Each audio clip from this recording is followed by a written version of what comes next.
Welcome to the foil. Now, this is Danny Cohen with the Foil Stars, and we had an interesting one last night, didn't we? So, we had a little boarding incident. Mikko Rantanen did it again. We'll talk about that. The Stars end up losing in the shootout. Robo continues his goals and point streaks. He now ties Mike Modano at a 6-game goal streak dating back to 2001, 2002. And we got a 7-game point streak for him as well. So we'll talk about all that and much more on the game. Before we do, go ahead and subscribe, like, comment, share, repost this, tell a friend about it. Help me get the word out so that we can grow this and do much more with it. For the comments section, I got a question for you. How many games does Mikko get suspended for that one, if at all? Let me know in the comments section below. So, going back to Robo, before we get into the Mikko hit and all of that stuff, he's got a 7-game goal streak right now. He's got a 6-game. If he makes it to 7, then he will tie Broughton, Goldsworthy, and Gagne. So something to look forward to as he chases history there. The franchise record dating back to not the Dallas days, but Minnesota days, is held by Brian Bellows at 10 games in 89-90 when the game was a little bit different. So he's got a little ways to go to get there. That will be a tough one, but he is absolutely on fire. He has got 10 goals, 5 assists in 7 games played. He now ties Mikko at 28 points. It kind of helped that Mikko didn't get a full game in there for him to contend with. So that's a good segue into Mikko. So for the second game in a row, Mikko blasts a guy face first into the boards. On this one, it really wasn't a malicious play. The Coronado was the player who he got, and he turned his back at the wrong second. And Mikko just did. I don't think he had time to react and ends up just absolutely plowing him face first into the boards. He would need some stitches. And that would be Mikko's night. So his point streak would come to an end. And Mikko, if he was in high school, for us people here in the United States, I don't know about y'all in Canada, but we've got this thing here in the U.S. where if you get in a bunch of fights at school or do some no-nos at school, you get put in what's called alt school. So Mikko Rantanen, he could be looking at some alt school if he keeps this up. He's got 2 boarding majors in the last 2 games, and in between that, he had a $2,000 embellishment fine. He now has 57 penalty minutes, which is good to lead the league. And I can't remember that we've ever had somebody that has led the league in penalty minutes. He's on pace for 212 penalty minutes and over 100 points. So let me ask you a question. Whose stat line is this? 37 goals, 64 assists, 165 penalty minutes in 73 games played. I'll give you the answer on that. It was Mark Messier. So I love it. We don't want him.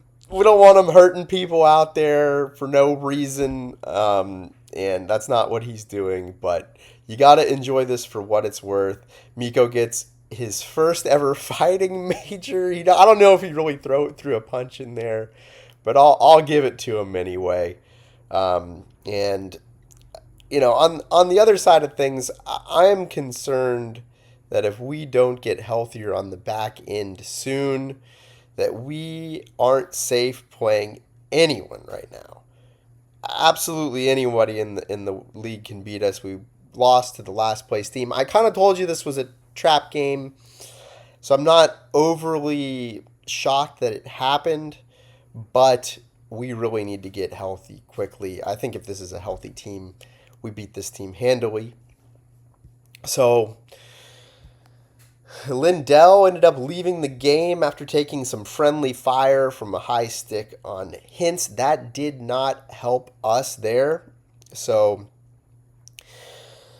when you're already out half of your defense and you lose one of your top guys, it's tough. So we've got a tough stretch ahead, and we could really use some of these guys back.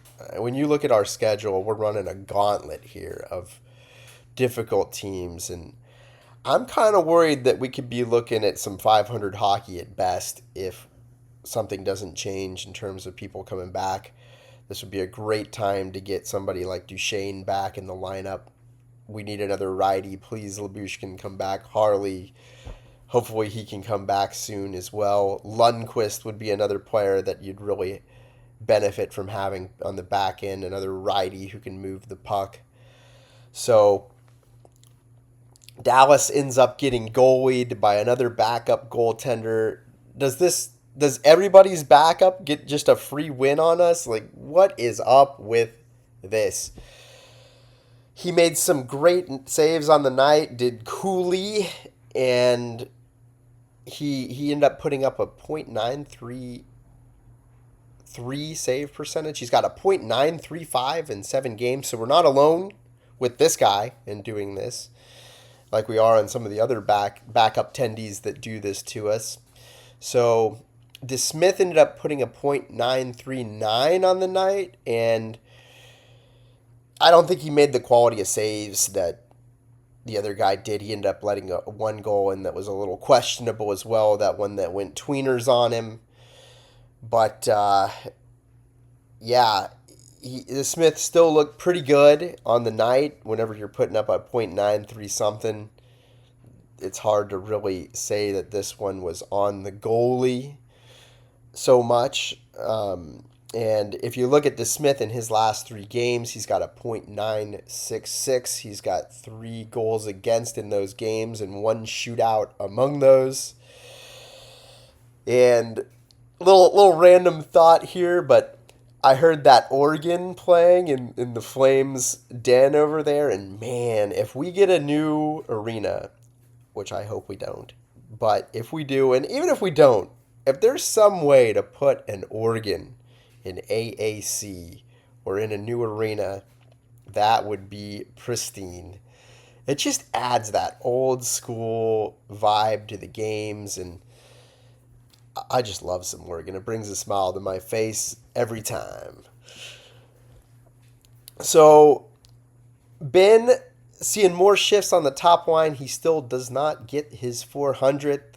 And you kind of feel like once Benn gets that 400th goal, the floodgates are going to open a little bit for him, and we're going to see him get a handful of goals like we did with Robo.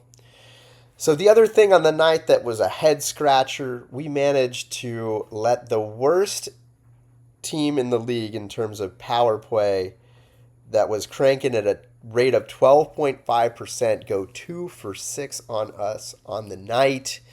And I guess it's not so much of a head scratcher when you consider how much of our defense was out of the game, but still you gotta think that's a little bit concerning there. I just hate to see us doing that to a team like this, and I think that just having some of the players out that we are out is really starting to catch up with this team. So our power play would go 0 for 4 on the night, which would not help when you got the number 2 power play in the league that doesn't do the job for you. So special teams, a big issue all night long for us. We got an early look on the power play. Mikko hits a pipe from in close, and Cooley was doing his job from the very beginning on this power play. We double shifted Mikko on the power play, and you kind of understand why they do that with a guy who's just done what he's done all year.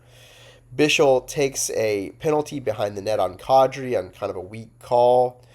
Steele with the shorthanded breakaway and a save by Cooley. Bichsel gets a hit on the forecheck, or he gets hit, gets stripped, and then hits the guy back. I thought he had another solid game. Just looking like we got a top 4 defenseman in Bichsel. The depth chart, when everybody's healthy, doesn't let him be that for us, but he is absolutely a top 4 defenseman on almost any team that's not as stacked on the left side as we are. Blackwell takes a D-zone penalty for holding. Calgary would end up scoring on the goal, on the power play there. So Coronado would get this one. Huberdeau to Kadri, to Coronado low, who spins to his forehand, cutting in front of the net, and beats DeSmith 5-hole. That's the one that I think DeSmith would probably want back. It's kind of that somewhat soft category of goals. So that's a 4-game goal streak for Coronado. He's got a couple games to catch up on Robo, but that's still pretty impressive there. Ritzy steals the puck on a bad pass a little later here in the Calgary zone and shoots with speed. Save by Cooley. Ritzky, he just is doing something good a time or two. Every game you're seeing something that he's doing to contribute to this team. The guy's here to stay. And another good save by Steele, or rather Cooley on Steele, and we go to the second period. So we were out shooting him in the first, and then early in the second, DeSmith with a stop and a save on the rebound. Faksa with a D-zone interception on a cross-slot pass on the back check there. Faksa's another one of those players who contributes something each game, always solid. DeSmith with a lateral moving save a little later with the pads on a 2-on-1. Then we had, luckily this didn't end up in the back of our net, but both Petro and Bichsel got caught behind the play in the O-zone. Bichsel not by as much, and he's a little faster than Petro is. He was able to catch up and prevent the 2-on-0, so it was more of a 2-on-1 that he made a little less dangerous than it would otherwise be. So pretty impressive speed for the big man to catch up there. And Petro didn't make it back at all to cover his man. That's where we would benefit from having somebody like Lundkvist on the right side who's got a little more speed to catch up in those instances where you got a couple defensemen pinching. So, and probably both of them shouldn't have been that low to begin with there. So Cooley with another stop on the Musaya in front of the net. Dallas gets their second power play of the game. They don't score. DeSmith makes a nice glove save, short-handed on this one, on a 2-on-1. Cooley with the nasty save on Petrovic. 20 saves for Cooley at this point in the game, with nothing ending up in the back of the net for him yet. DeSmith with another save and then a rebound. So the goalies are having themselves a nice goalie duel here, and they would do so throughout the game until the very end. The shots are 20-18 halfway through the game here, so the Flames are kind of coming on strong, catching up with us. And then the Flames are really doing a good job in this stretch of the game. Jamming us up in the neutral zone is what I noticed.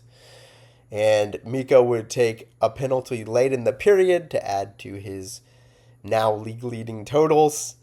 And DeSmith is keeping us in here after the soft goal. He's making some more saves. And then Mikko boards Coronado. Coronado is bleeding. Huberdeau comes right in, immediately, and the two of them go. They both end up getting 5-minute majors for fighting. I think that there's an argument to say to this that Mikko didn't even deserve a 5-minute major for fighting, but he got one anyway. So Huberdeau would get the instigator. So we had a very interesting situation where the penalties stacked up that we would go 4-on-4 for 2, and then they would finish the rest of the 5-minute major. And it would come back to bite us on the other side of the period in the third when we're still dealing with the 3 minutes left on the major, where Rasmus Andersson, who we were talking about as a potential pickup for us in the trade deadline last year, looks like he would have been a good one, had a cannon of a one-timer through traffic with Farabee in front of DeSmith there, and it goes in. So it's 2-0, and this is exactly where we want to be, right? We're the best 2-0 team in the league in terms of coming back, and Faksa would get a BS call on a hold, and they would go back on the job. We would kill it. Johnston with some dogged work on the against 2 Flames to get the PK zone clear here on this one. And then afterwards, we would get a goal. Robo with another. He just keeps doing what he's doing. Capo starts the play with the D zone up to Seguin, who's along the boards. Seguin goes up to Robo with the pass, and he would beat Cooley through the defenseman there, and his hot streak continues. So Bichsel with a nice body check on the 6'8" Klapka along the wall, and then he skates over and stands over him. Just awesome stuff. Klapka comes back, shoves Bichsel. I'm thinking maybe what I talked about earlier in the game, or before the game in the preview, about this being the opportunity for Bichsel to get his first heavyweight bout is going to happen. They start talking, and then nothing happens with it. So, shame, but what are you going to do? You get the sense that we're going to tie it up here, and we end up doing it. So, before we do, there was a nice back check steal by Jamie Benn. He's looking like he's coming along. I think it's going to take him a little while to get up to speed here. And then we would end up getting the goal a little later after that play. So Hintz would get this one with 3 minutes left in the game. Robo skates backwards towards the Calgary blue line. We're in the offensive zone here.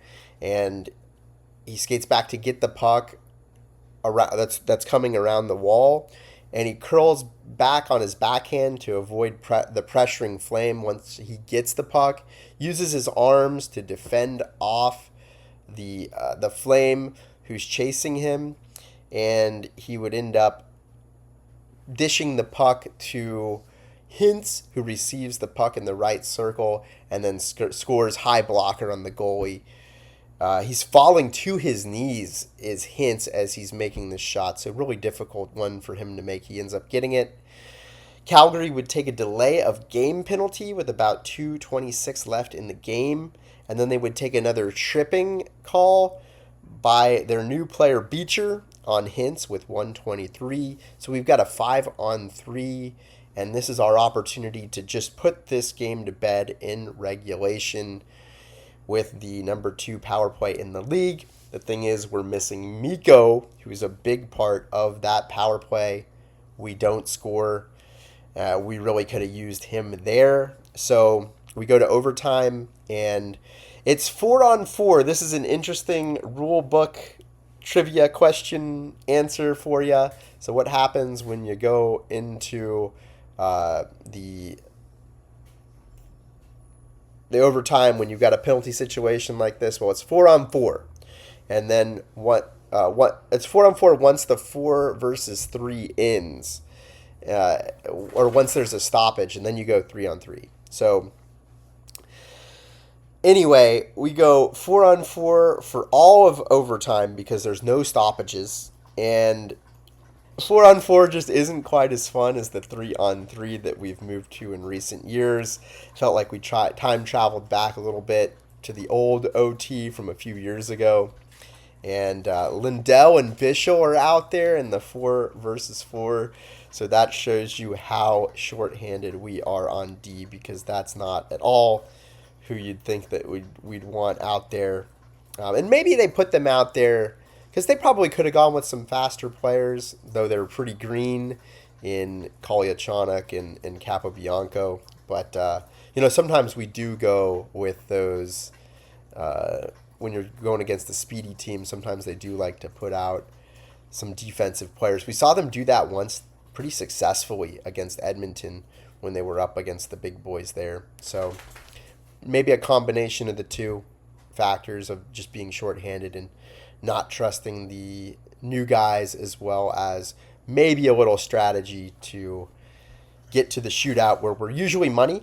So Wyatt got a nice chance at the end where he goes around ball and almost scores. There's some goal line theatrics, and ball would come back and hit the puck out of midair to keep it out. So, this is a game that we really could have won right there. We had the opportunity on the 5-versus-3 at the end of regulation that we didn't capitalize on. And then here, the hockey gods were not in our favor, and the great effort on ball. So we go to the shootout. Jason Robertson is the number one shootout player in active NHL player logs right now at 59.4%. Seguin actually is the number 5 shootout player at 45.7%. So the Flames start, and Frost would get the goal. He does the slow down, hit the brakes and slow the pace down kind of move, and ends up shooting for the goal there. And then the Stars would have Robo go 5-hole, and he is just absolutely almost money every time. Now he's over 60% in his shootout percentages, so pretty incredible. He extends his league lead in that category. The Flames would come back and miss. Seguin would hit another post. He's the postiest player that we have, and that's the second post that he's hit in the shootout. So another opportunity there that the Stars get this close to beating this team. Coronado would come back, pad stop by DeSmith, and then Johnston would come back on his turn, glove save by their goalie there, and a nice one. Then Kadri would come back, and he did this beautiful patience deke backhand roof move, just gorgeous. And then the Stars would have Hintz come back against Cooley. Cooley gets the pad stop, and that is game. Unfortunately, the Stars lose this one. So the Avalanche and the Mammoth win on the night.